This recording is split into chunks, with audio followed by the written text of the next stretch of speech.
Hello everyone, thanks for joining in. I'm Sophie and today I want to talk about, I just went camping, so I brought a little travel sketch kit and I just want to talk about what I like to travel with because I've watched a ton of these videos and I find them very inspiring. And after many years, I discovered urban sketching in maybe 2019 or 2018 and I really love this practice of honing down my tools into a nice neat little package that I can take everywhere and get any kind of effect that I want.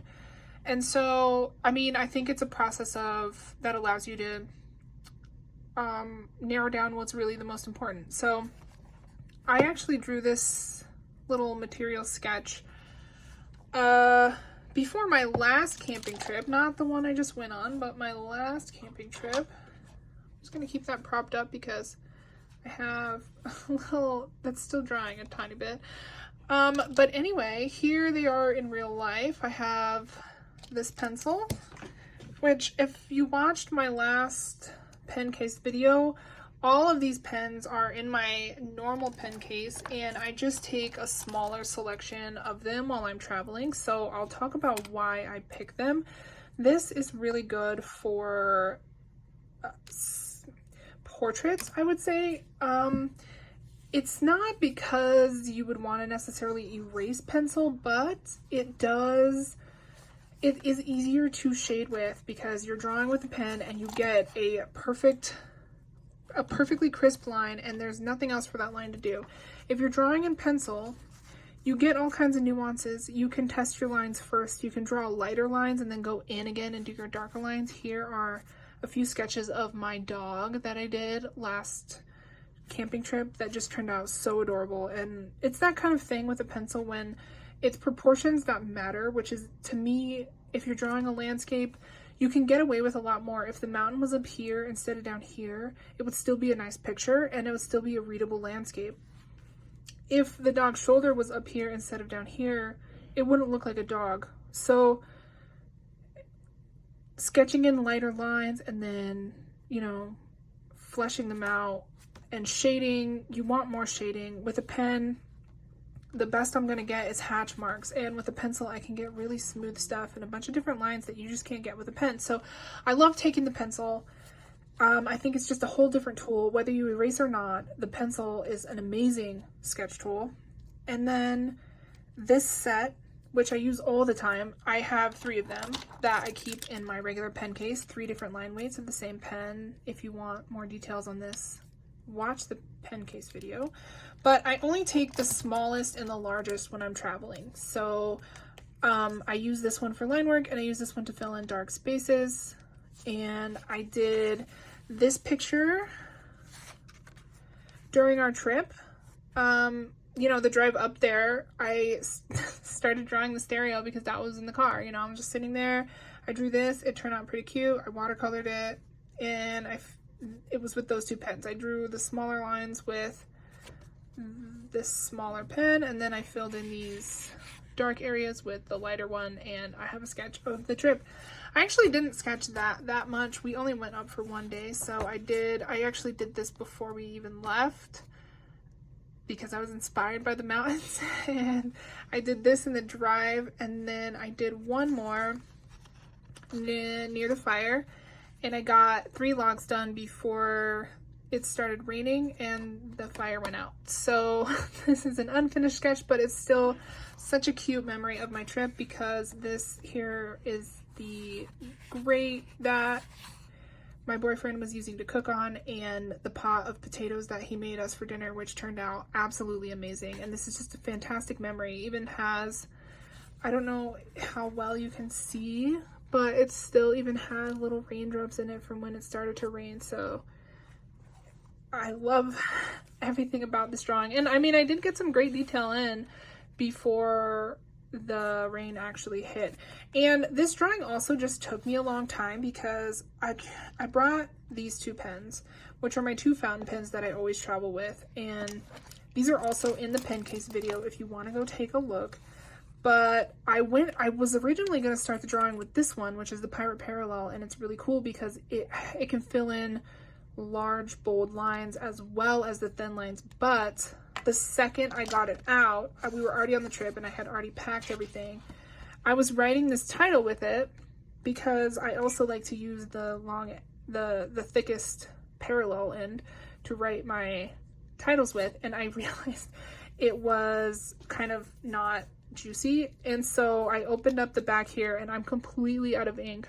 I don't know if you can see that, but it is bone dry. I barely had enough to write that title, and I did not bring ink refills. A lot of time I will actually bring ink refills, but since we were only going for one day, I did not bring it on this trip.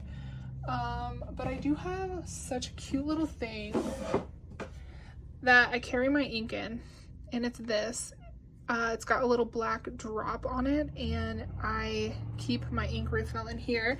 And then what I use, I'll just bring this tiny little bottle full and this syringe, and I'll just use this to fill my fountain pens with. It fits so easily into a travel kit, and this is easily, I don't know, 4 or 5 cartridges full of ink.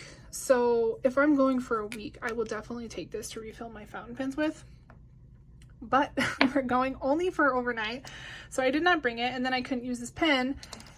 Anyway, all of that to say that I ended up using the Sheaffer, which is also a fantastic drawing pen, but it's tiny. So it takes a lot longer to get black than it does with this. And so this drawing took me a long time, but it's super detailed and it turned out very nice, and I like everything that happened there. And that's really all I did on this trip, which is hardly anything. But I'm just going to show you the rest of my travel kit anyway, because it's kind of cool. And I have more pictures in here from my last camping trip that I can show you as well. So let's just, what is this? I think this was a Posca marker that I brought on my other camping trip. I actually didn't bring it on this camping trip, but it's just a fine liner Posca.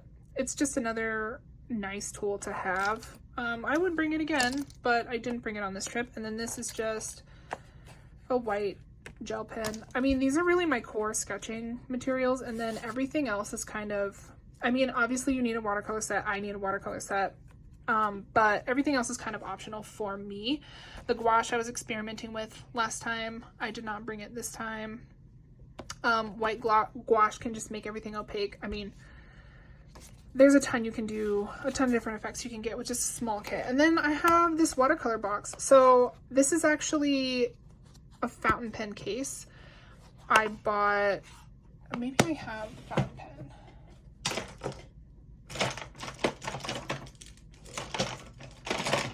I don't think I do have one right next to me.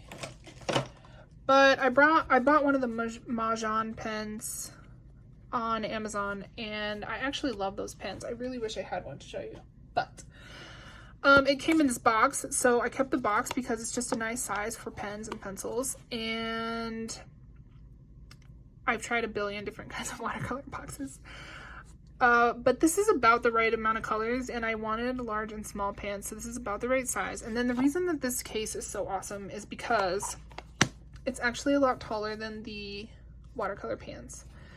So I do have plenty of cases like this one that are very thin. They're pretty much exactly the size of the watercolor tins. And if you bring this, you can bring a ton of colors, and it fits so nicely in your bag, or next to your sketchbook like this. It's so easy to carry, but to me, this is quite a lot of colors. I don't need this many colors. This will hold 40 colors or more. You can like shove some in differently or less if you use the big ones, but 40 of the half pans is what it's advertised to carry. And you can order these on Amazon. They are pretty cheap. I think it's just like an off-brand kind of, you know, thing. But they're perfect. They even come with half pans if you want to buy them with half pans, or you can buy them empty, I think, and get your half pans separate. And there are a ton of different kinds. I bought like a ton of them because I use them to store all my watercolors that I'm not currently using if they're already filled up in half pans.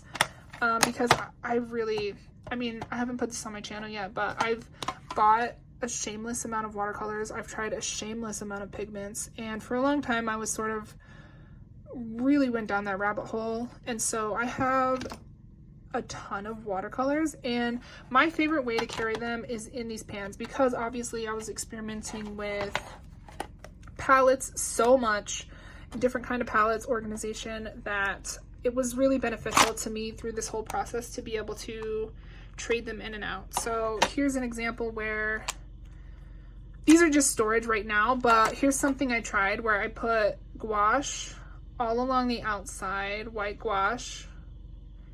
Actually, all this is gouache. These are just less opaque versions of gouache. And then, so this was just a mixing palette that I set up to try and, you know, travel with. But anyways, this is a mess now. I really have to clean this up. But these are two more examples of some of the case colors you can get, just like a plain black, a marble.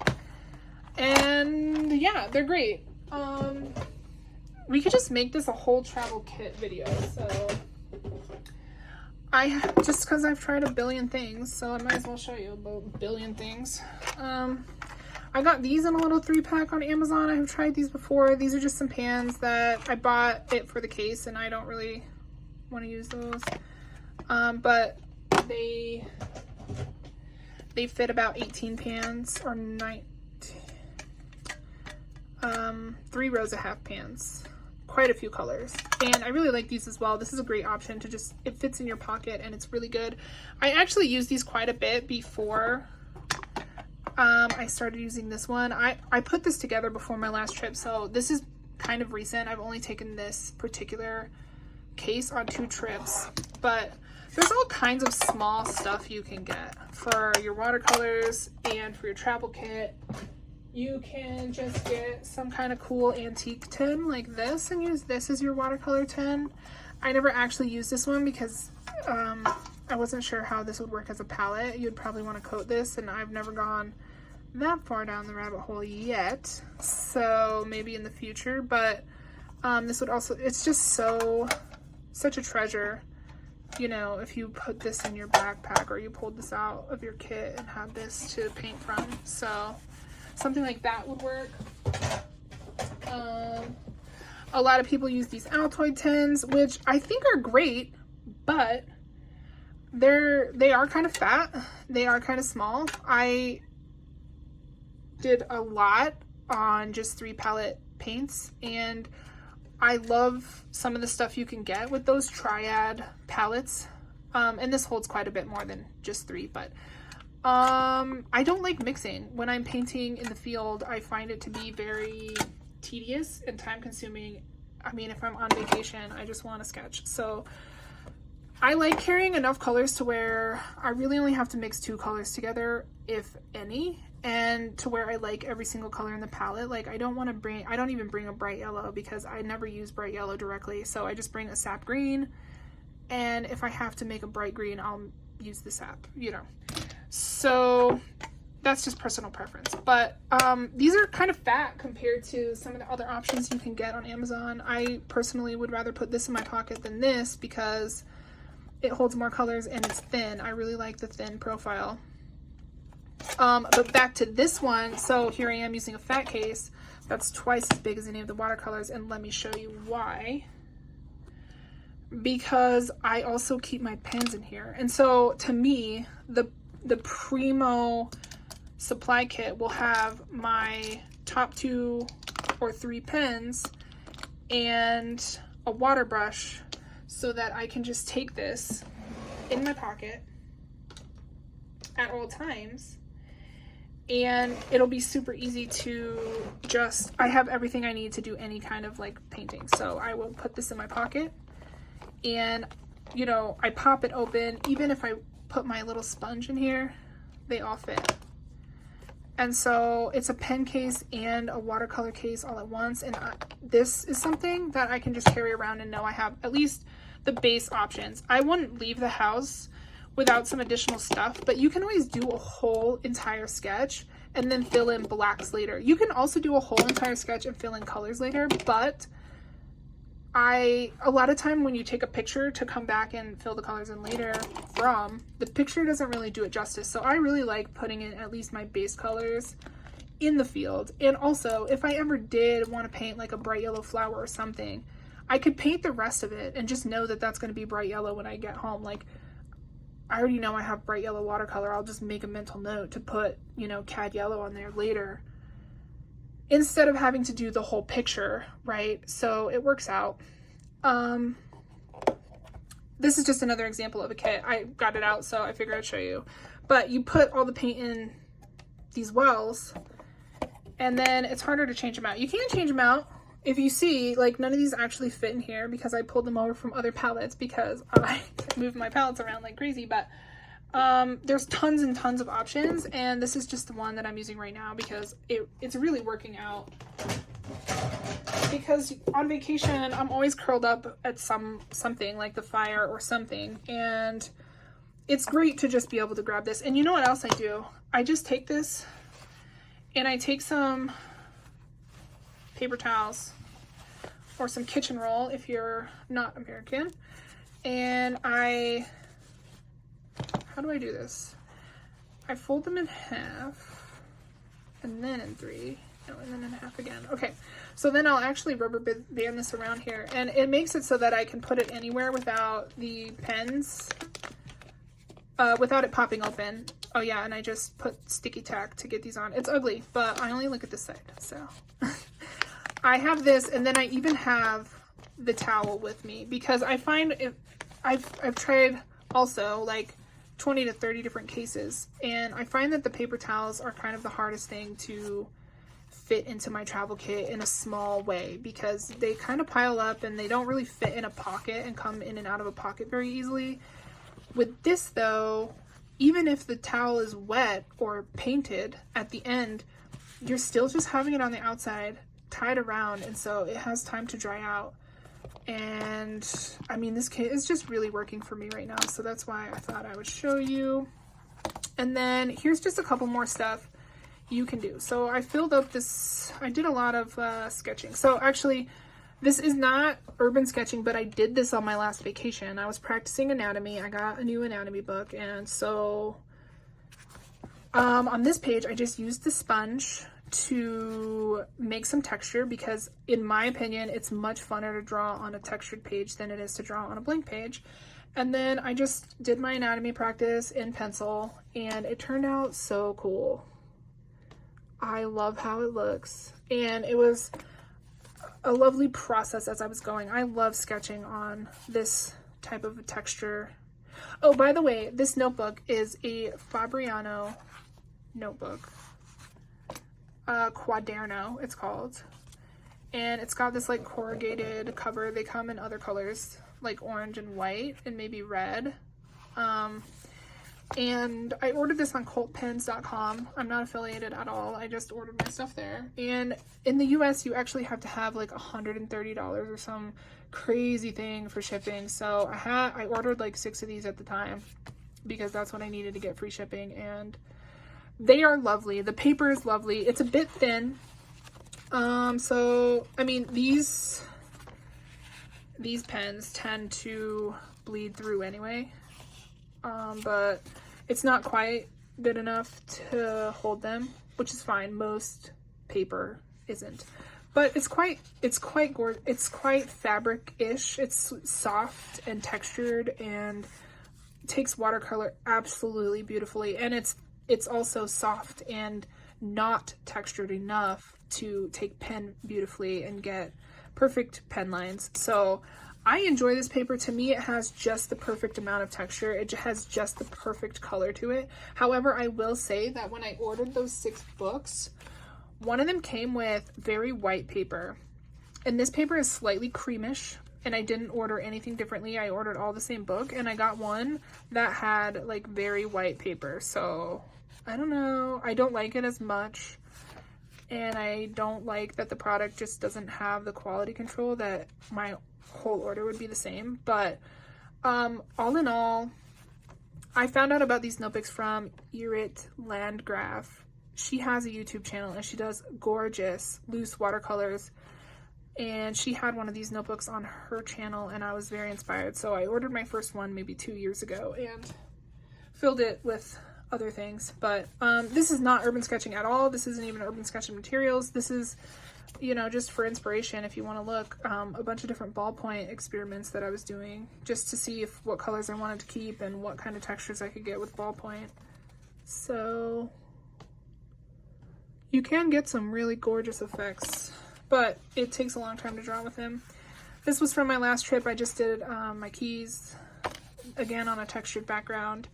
This started, this page is just kind of a mess. It started with a textured background, and then I was adding more shapes, and then I added this little map doodle, and then I colored in the blue. And I'm not a huge fan of the geometric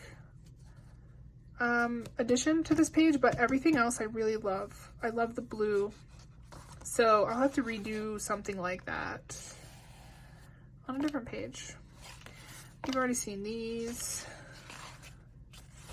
And then I wasn't really working in order in this book. So I do have some pages where I just took the sponge and put texture down with one of these main colors. So because it slows you down a lot if you have to put this down, then wait for it to dry, then maybe even put another layer of texture, then wait for that to dry. So when I'm sitting in my studio, it's nice to just put, you know, I can just sit here and let these dry. It's super quick and easy to swatch some over. And then when I pull up this page, it's much more inspiring to me to start here than to start here. This already has a suggestion of trees and maybe a lake down here or whatever I'm you know, I just do something loose so that there's already something on the page to react to, some texture. It's very lovely. I would recommend that as part of your process. This page didn't really work out. I had all this yellow texturing, and then I was doing some composition practice, and I don't really like the blue and yellow together. To me, it's too bright. But, you know, this is an information page. Some pages are memory pages. Some pages are, I mean, this page, I love how it looks, but this is definitely an information page. I did all these experiments for information. And this is an accidental information page. Like, I know I don't like this geometric thing now. And, you know, here's an example. This page isn't anything I would print or continue to do again, but it's fine. Information, right? An attempted watercolor, it's okay, you know, just a little thumbnail. Here's another one. So I got a little more intense with this. I have another page of this later, but here's another thing you can take traveling with you. I have these 3 water brushes, and I filled them up with ink instead of water. Well, ink and water together. So this one is 100% black ink, and this is a 50%, and this is maybe a 15-20%, a really light color. So this is this is this, and this is full on black. And so you know, this is obviously abstract. I'm just messing around on this page, but if you take this as a set traveling, it's lovely because you can do an entire drawing with just those 3, and you don't have to pull out a water can, you don't have to pull out paper towels, and you can just do all of your value right on the page. And I will say though that, so I use fountain pen ink primarily to draw with, and I have tried using fountain pen ink in these brushes mixed with water, and it comes out really grainy, like it separates. So I would not recommend using fountain pen ink. Obviously, I have poured everything in here and tried every different kind of ink because I like mixing materials and seeing what you can get, and I would recommend that process. It's amazing for your art practice. But I used De Atramentis fountain pen ink, which is amazing. I use this for almost everything, and it's amazing, but it doesn't work very well for these. I would say this is the ink that I am using, which is just a Speedball India ink, and it works great for these, although if you don't use them regularly enough, they will tend to clog. So I maybe even myself haven't found the perfect thing to put in here, but if you use acrylic ink or India ink, it's going to come out with a smoother mixture than if you use at least all of the fountain inks I've tried, and this is not the only brand that I've tried. So I was just experimenting with some abstract stuff, like here, obviously, like, I don't know what I'm doing, but some pages are kind of in between. I could still do a drawing on here, like of trees and mountains and stuff, but it's kind of bordering onto like too dark to put a drawing over, kind of like this kind of stuff. And you know, what do I want to play? I mean, playing with the materials is sometimes just gorgeous enough, and so I just do whatever I want in this book. So yeah, okay. These are the pictures of my dog I showed you, and it does have a little bit of that texture on the background. Here's another map thing that I drew. I really love, let me just see if I have them. Yeah. I got some super, super amazing topo maps randomly at a thrift store, and I really love them. Like, they speak to me on such a level. And so I started making art that kind of mimics that, and I love this. I mean, these two are not like particularly fantastic to me, but I just love it, especially mixed with this like background, and then maybe, you know, I could color in some water-ish kind of thing. Or if I'm doing a travel book of a place and I have a topo map of that place, I could include it in my book, and it just adds such a beautiful detail to your travel sketchbook. This is just a picture of my grandparents' campsite. I drew it with the parallel pen, and I filled in all these darks with the long edge of the parallel pen. And this one also does have a little bit of texture. And you see how, like, even if there's nothing back here, it still just looks fantastic. If you just do a light layer, I mean, obviously that green one that I showed you, and this purple too, it's a bit dark. It interferes with the ink you put on top. But if it's just super light like this, then it's better to draw on. It helps you compose your page, and it looks fantastic in the finished piece without taking away from the picture you put in. So, oh, there's the green one. Yeah, so this one would be a little dark. Like, you know, this one I would never draw, and it has way too much compositional darks.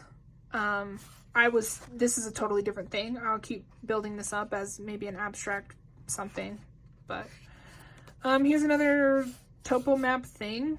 I don't know.